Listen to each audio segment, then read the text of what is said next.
ஒரு வேளை நீங்க சொல்றத நாங்க ஏத்துக்கல அப்படின்னா, நீங்க என்ன பண்ணுவீங்க? எங்களுக்கு தர வேண்டிய நிதிய நீங்க தரமாட்டீங்க. அப்படிதானே?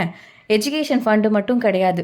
100 நாள் வேலைக்கு ஊதியமா கொடுக்கப்படுற நிதிய ஒதுக்குறது கிடையாது. இயற்கை பேரிடர் நிவாரண நிதியையும் நீங்க ஒதுக்குறது கிடையாது. ஆனா, 1 மாசத்துக்கு முன்னாடி தமிழ்நாட்டுடைய சிஎம் எம்.கே. ஸ்டாலின் தமிழ்நாட்டுடைய பட்ஜெட்ல இந்திய கரன்சி சிம்பிள ரூன்னு மென்ஷன் பண்ணியிருந்தார் அப்படின்ற ஒரு விஷயத்துக்காக அவ்வளோ பேச்சு பேசினாங்க எல்லாரும். முக்கியமா திருமதி நிர்மலா சீதாராமன் நம்மளுடைய நிதி அமைச்சர் அவ்வளோ பேச்சு பேசியிருக்காங்க. ஆனா, நமக்கு ஒதுக்க வேண்டிய நிதிகள பத்தி கேட்டதுக்கு அவங்க வாயே தொறக்கல. ஏன்? எனக்கு ஒரு டவுட்டு. நம்ம ருப்பீஸ இங்கிலீஷ்ல எழுதும்போது ஆர்எஸ் அப்படின்ட்டு தானே போடுறோம். அது ஒரு பிரச்சனையா தெரியல. இதே தமிழ்ல நாங்க ரூன்னு போட்டது மட்டும் உங்களுக்கு பெரிய பிரச்சனையாயிடுச்சா?